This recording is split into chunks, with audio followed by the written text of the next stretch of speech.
নমস্কার, ভিলকিচেনে সবাইকে স্বাগত জানাই। আজকে আবার আমাদের পটলের বাগানে চলে এসেছি। এখান থেকে টাটকা পটল নেব আর পটল দিয়ে একটা নিরামিষ রেসিপি আপনাদের সঙ্গে শেয়ার করব। আপনারা প্রথম থেকে শেষ পর্যন্ত সঙ্গে থাকুন, আশা করছি খুব ভালো লাগবে।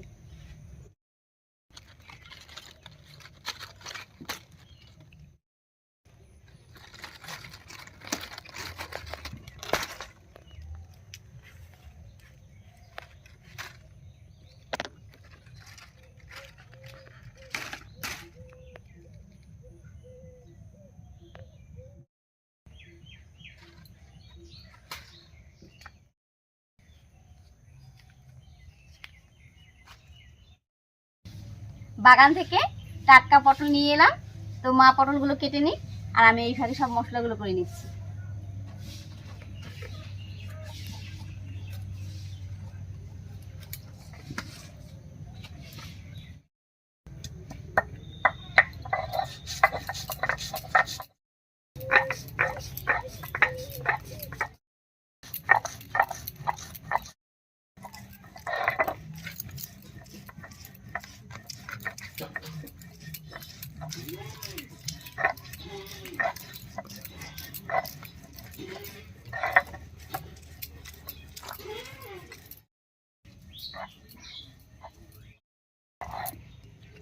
জিরা আর আদাটা বাটা হয়ে গেছে, এবার নামিয়ে নিচ্ছি।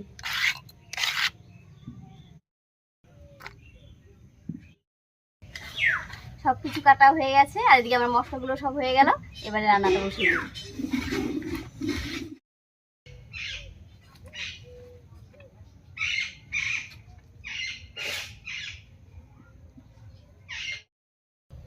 উনুন জ্বালিয়ে কড়াই বসিয়ে দিয়েছি। এবারে কড়াইতে সরষের তেল দিয়ে পটলগুলো হালকা করে ভেজে নেব।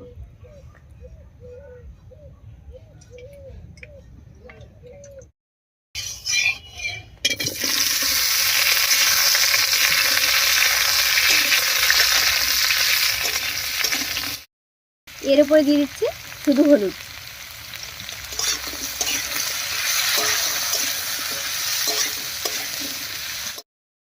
লবণটা এখন দেবো না, লবণটা দিলে পটলগুলো এখনই নরম হয়ে যাবে।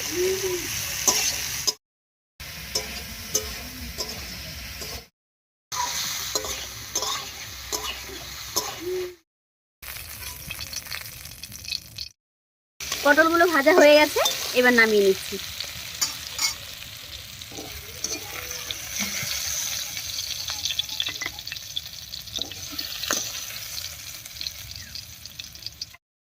এবারে পটল ভাজার এই তেলের মধ্যেই ফোড়ন দেব, আর ফোড়ন দেব গোটা গরম মশলা, গোটা জিরা আর একটা তেজপাতা দিয়ে। গোটা গরম মশলা আর গোটা জিরা দিয়ে দেবো, তেজপাতা। ফোড়নটা ভাজা হয়ে গেছে, এর উপরে দেব কেটে রাখা আলু।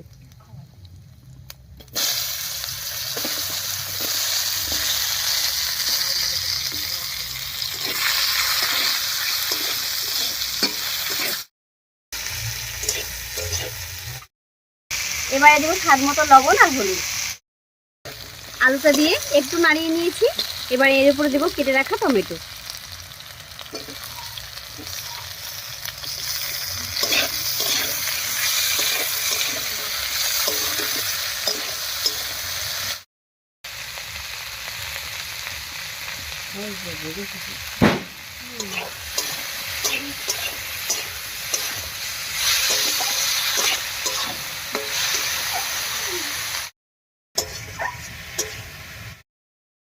আলু আর টমেটো একটু ভাজা ভাজা মতো করে নিয়েছি। এবার এর মধ্যে দেবো বেটে রাখা মশলাগুলো। প্রথমে দিয়ে দিচ্ছি হাফ চামচ মতো শুকনো লঙ্কা বাটা, দিয়ে দেবো 1 চামচ মতো জিরা আর আদা বাটা। এবার খুব ভালো করে মিশিয়ে নেব। এবার একটু মশলা বাটা জল দিয়ে বেশ কিছুক্ষণ ঢাকা দিয়ে দিয়ে কষিয়ে নেব।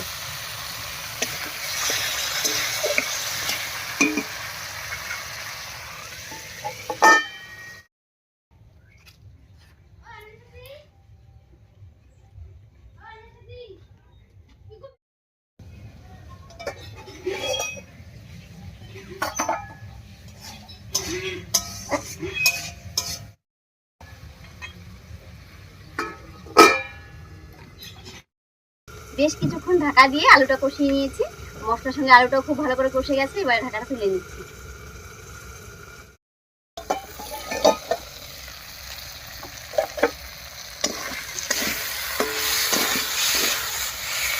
আলু আর মশলা খুব ভালো করে কষে গেছে।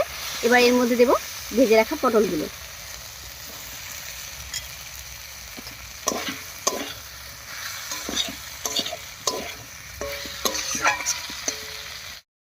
মশলা আর আলুর সঙ্গে পটলটাও খুব ভালো করে কষিয়ে নিয়েছি। এবার এর মধ্যে দেব কয়েকটা গোটা কাঁচা লঙ্কা আর দেব একটুখানি লবণ।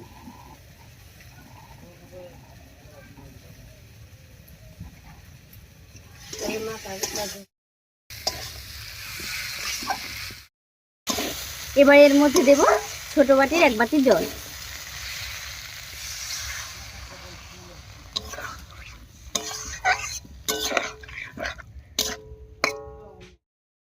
বেশ কিছুক্ষণ রান্না করে নিয়েছি, বলক উঠে গেছে।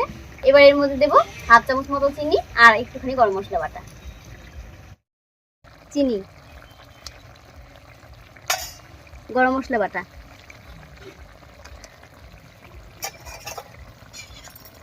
এবার খুব ভালো করে মিশিয়ে নেব। এবার ঢাকা দিয়ে 4-5 মিনিট রান্না করে নেব।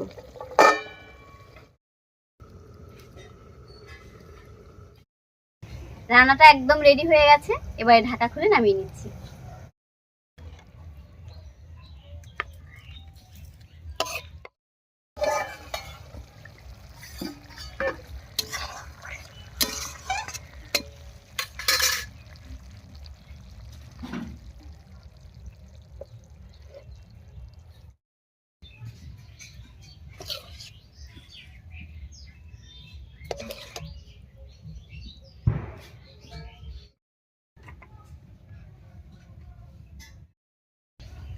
খুব ছোট্ট করে এবং সহজ করে পটল দিয়ে একটা নিরামিষ রেসিপি আজকে আপনাদের সঙ্গে শেয়ার করেছি। তো রেসিপির ভিডিওটা কেমন লাগলো অবশ্যই কমেন্টে জানাবেন। যদি ভালো লাগে একটা লাইক করে দেবেন এবং চ্যানেলটিকে সাবস্ক্রাইব করে এভাবেই আমাদের পাশে থাকবেন। আজ এই পর্যন্তই, আবার কাল দেখা হচ্ছে নতুন কোনো রেসিপি নিয়ে।